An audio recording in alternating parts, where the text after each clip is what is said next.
I remember the exact moment it first felt strange, and it wasn't dramatic at all. It was a Tuesday night, nothing special about it. I was sitting on my couch, half watching something I'd already seen, phone in my hand. I opened my bank app out of habit, not panic. Rent had already gone through. Bills were paid, no red alerts, but the number at the top didn't sit right. It felt thinner than it used to, even though my life hadn't changed much. Same job, same neighborhood, same routines I'd been calling normal for years. I told myself it was probably just a weird month, or inflation, or adulthood doing what it does. I didn't zoom in. I didn't scroll. I closed the app faster than I meant to. That part stuck with me later. Not the balance itself, but how quickly I decided not to look too closely. It was easier to assume everything was fine than to ask why it didn't feel that way anymore. For a long time, I thought expensive meant obvious things. Rent jumps, gas prices going nuts, grocery totals that make you blink at the register. Those are loud. You notice them. You complain about them.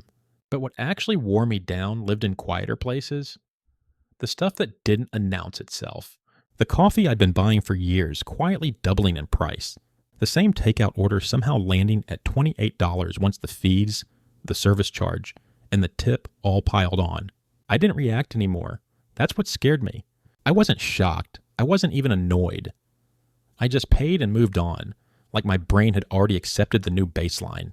It wasn't panic spending. It was numb spending.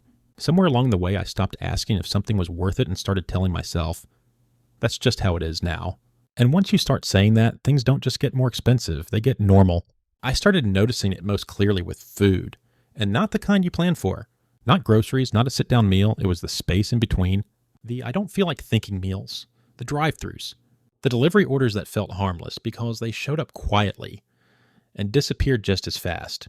I used to tell myself it was about time, not money, that I was buying back a little energy at the end of the day. But one night, out of curiosity more than discipline, I added it up. Nothing fancy, just a rough count. 4 orders a week at around $25 each. That was about $400 a month, almost $5,000 a year. I remember sitting there feeling oddly exposed, not ashamed, just caught. Like I'd been leaking money slowly enough that I never felt the cold. Subscriptions were sneakier. They didn't feel like spending. They felt like infrastructure. Music, streaming, cloud storage. Apps I swear I needed once. Each one small enough to ignore. 10 here, 15 there, 8 that I forgot to cancel after a trial.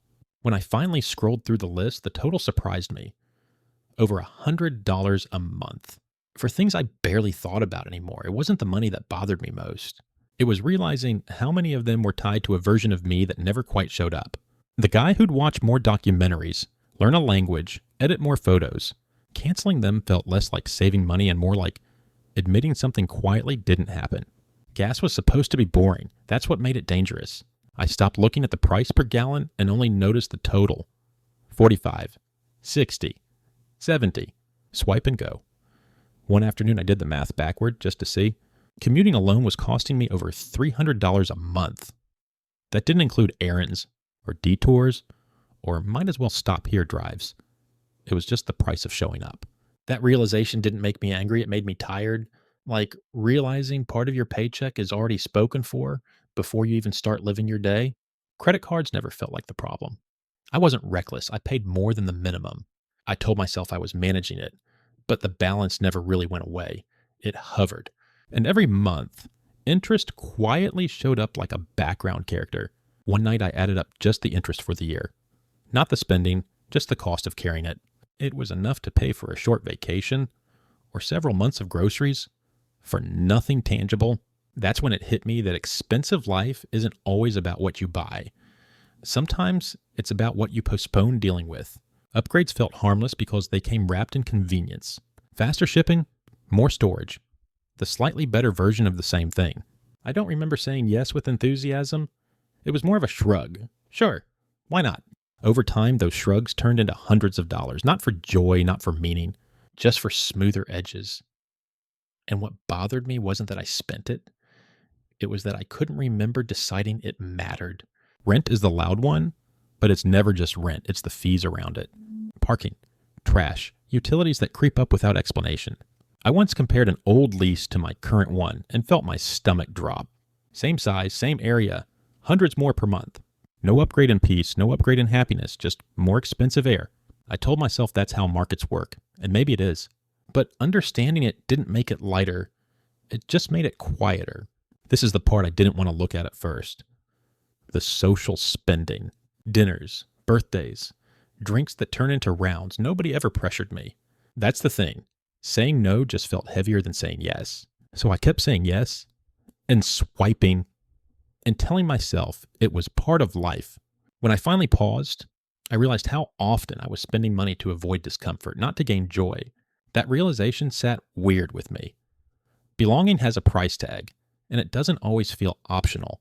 Convenience deserves its own moment, delivery fees, service charges, tips layered on tips. I once ordered something listed at $15 and paid nearly $30 by the end. I noticed it, I sighed, and I still paid. That's what stuck with me. Multiply that kind of transaction by a year and convenience stops being a treat. It becomes a bill. I used to think convenience saved time. Now I'm not sure what it saves or what it quietly takes.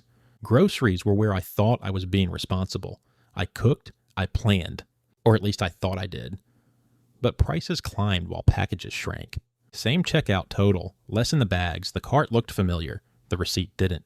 That disconnect messes with your sense of reality. It makes you doubt your own memory. And when you're not sure, you stop pushing back. Entertainment changed too. Movies, concerts, events. The price you see is never the price you pay. Fees stack invisibly, seats get tiered, experiences get sliced into options. I remember skipping something I genuinely wanted because the final price felt insulting, not unaffordable, just aggressive. Fun now comes with a negotiation phase, and that's exhausting. Treating myself used to feel special. Now it feels constant. Little rewards just to get through the week. Coffee, snacks, small purchases that say, at least there's this. When I added those up, it wasn't small anymore, hundreds a month just to feel okay. Not excited, not fulfilled, just okay. That thought lingered longer than I expected. Insurance is background noise until it isn't. Health, car, renters, necessary, boring. Every renewal ticked upward, small percentages that turned into real money. I never questioned it. I just accepted it. Acceptance started to feel like a theme. Bank fees surprised me more than I'd like to admit. Maintenance fees. Tiny charges I forgot existed. Over a year, they added up to a few $100s gone for nothing. That realization didn't make me mad at the bank. It made me mad at how little attention I'd been paying. Clothes don't seem to last as long anymore. Or maybe I just notice more now. Cheaper materials, faster wear, replacing things more often, spending more for less durability. It's subtle, but friction has a cost. Hobbies got pricier too. Equipment, access, memberships. I noticed how often I stopped before starting something new because of the upfront cost. Normal life didn't just get expensive, it narrowed quietly. Healthcare sits in its own category. Copays, prescriptions, surprise bills. Not emergencies, just maintenance, the cost of staying functional. It's hard to plan around something that doesn't feel optional. That's where a lot of quiet stress lives. What finally hit me wasn't any single category. It was the combined weight. When I looked at a full month, the math felt heavier than expected. Income minus expenses left less room than it used to.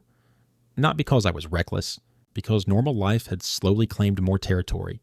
I keep thinking about that moment on the couch, closing my bank app too fast.